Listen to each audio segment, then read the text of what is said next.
আসসালামু আলাইকুম রহমতুল্লাহি ওবরকাতুহু।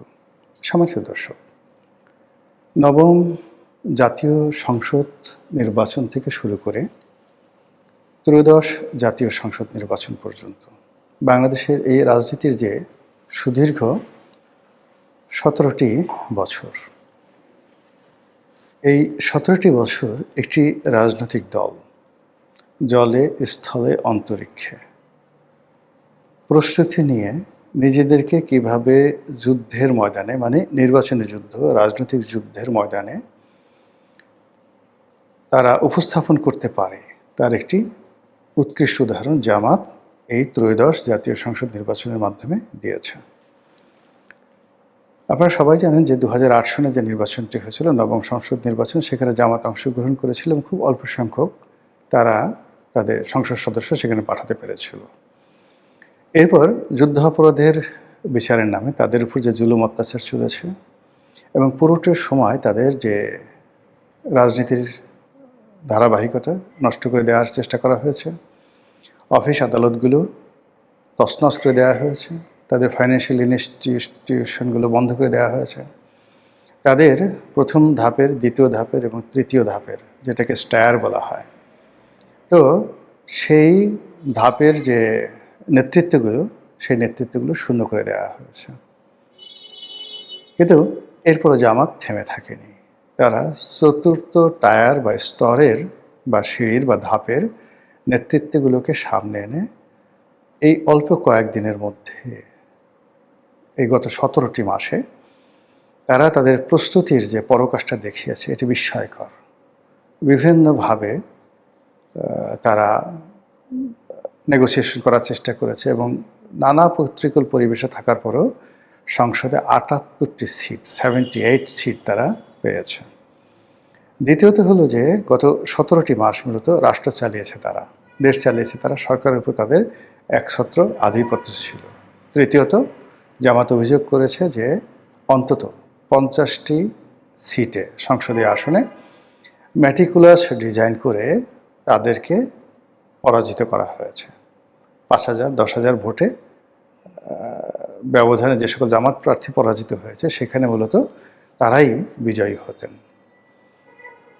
অন্য একটা কথা, নির্বাচনের আগে একেবারে খোদ বিএনপির যারা কট্টর বিএনপিপন্থী যারা লোকজন, তারাও কিন্তু সেই নির্বাচন যেদিন হলো তার ৪-৫ দিন আগের থেকে ভীষণ রকম সন্ত্রস্ত ছিলেন যে এবার হয়তো জামাত ক্ষমতায় চলে আসবে। জামাতও ঠিক ওইরকম একটা আত্মবিশ্বাসের মধ্যে ছিল। কিন্তু যে কোনো কারণে হোক, সেটা ম্যাটিকুলাস ডিজাইন হোক, জনগণের স্বতঃস্ফূর্ত অংশগ্রহণ করা হোক, বা অন্য কোনো পলিসি পরিবর্তনের কারণে হোক, শেষ মুহূর্তে সরকারের যারা কর্তা ব্যক্তি তাদের সিদ্ধান্ত পরিবর্তনের কারণে হোক না কেন, বিএনপি ক্ষমতায় এসেছে, জামাত বিরোধী দল হয়েছে। এখন অনেকে হয়তো মনে করবেন যে জামাতের বোধহয় রাজনীতি শেষ, কিন্তু আমি এর মধ্যে দেখতে পাচ্ছি যে জামাতের যে বিজয়, এই বিজয়টা অনেকটা হুদায়বিয়ার সন্ধির মতো।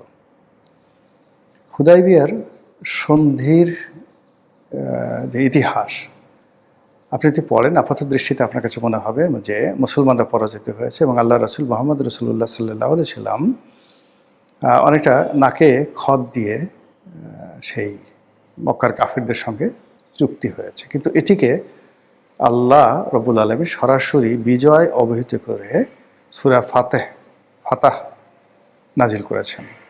ইন্না ফাতাহানা ফাতহান মুবিনা, সুস্পষ্ট বিজয়ের ঘোষণা দিয়েছেন।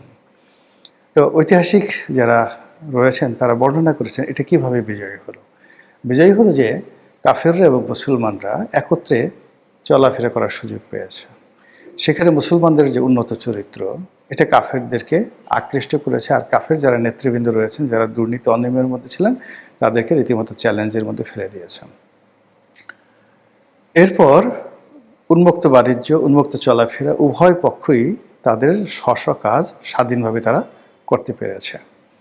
কিছু কিছু ক্ষেত্রে কাফেরদেরকে প্রাধান্য দেওয়া হয়েছে আপাত দৃষ্টিতে, কিন্তু সেই প্রাধান্য কাফেরদের জন্য পরবর্তীতে বুমেরাং হয়ে পড়েছে। এখন হুদায়বিয়ার সেই সন্ধি অনুযায়ী যদি আপনি এই পার্লামেন্টে চিন্তা করেন, এখন পার্লামেন্টে ৭৮ জন এমপি গাড়ি নেবে না, তারপরে প্লট নেবে না, ঘোষণা দেওয়ার সঙ্গে সঙ্গে বিএনপি যারা লোকজন আছে তারাও বলতে বাধ্য হলেন যে আমরাও নেব না। এরপর যেটা হবে সেটা হলো যে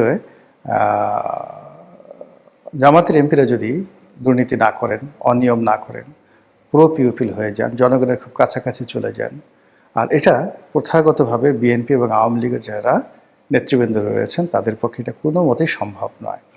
ফলে জামাতের জনপ্রিয়তা বাড়বে।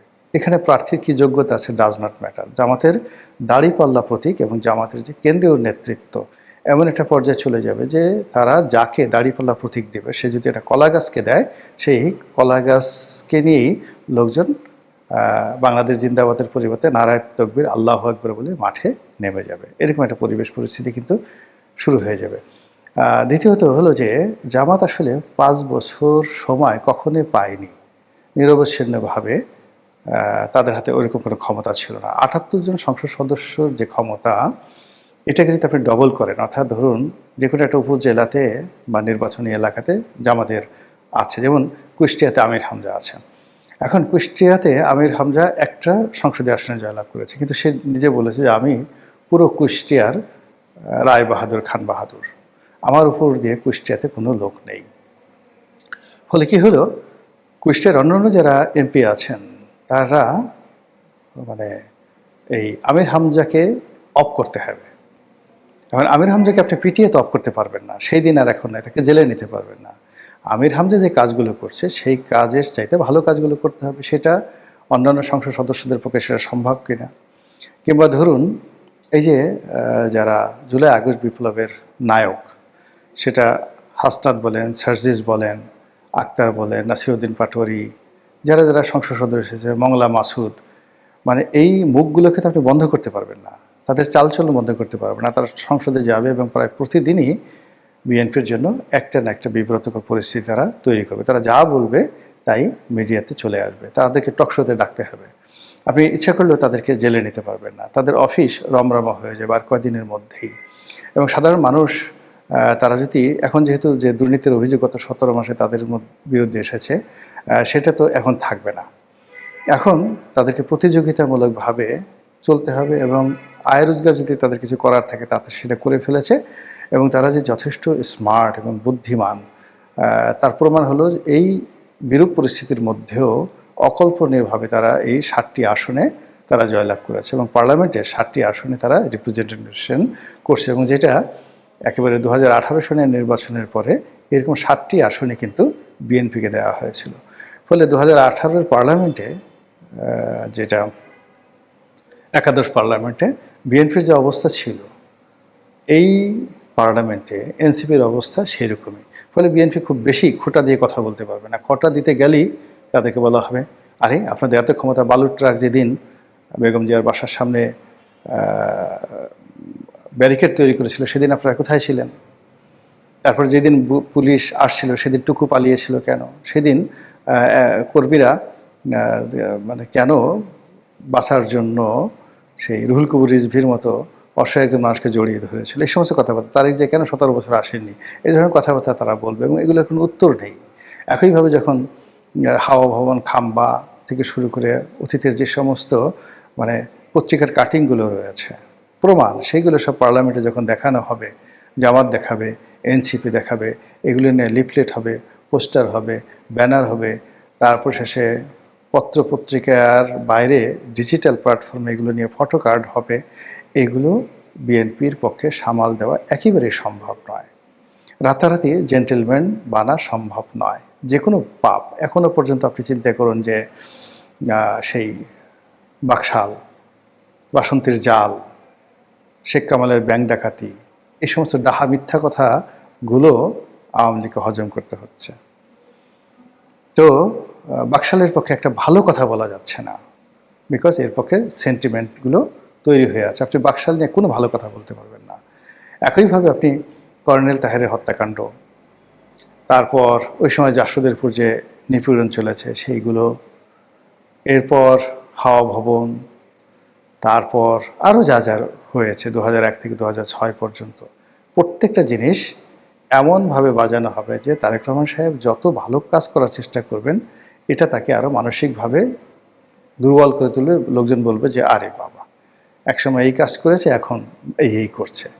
মানে সাত ঘাটের পানি খেয়ে এখন দেবতা সাজার চেষ্টা করছে। এই ধরনের কথাবার্তাগুলো যখন জামাতের পক্ষ থেকে বলা শুরু হবে, তার সঙ্গে সঙ্গে যেহেতু সরকার স্টিয়ারিং, মানে দেশের স্টিয়ারিং সরকারের হাতে, তাদের ভুল হবে, ভ্রান্তি হবে, এবং সেই ভুল ভ্রান্তিকে পুঁজি করে জামাত যত বেশি প্রচারণা চালাবে, তত বেশি মানে রাজনীতির যে সুযোগগুলো আছে, অপরচুনিটিগুলো আছে, এগুলো তাদের জন্য উন্মুক্ত হয়ে পড়বে। তো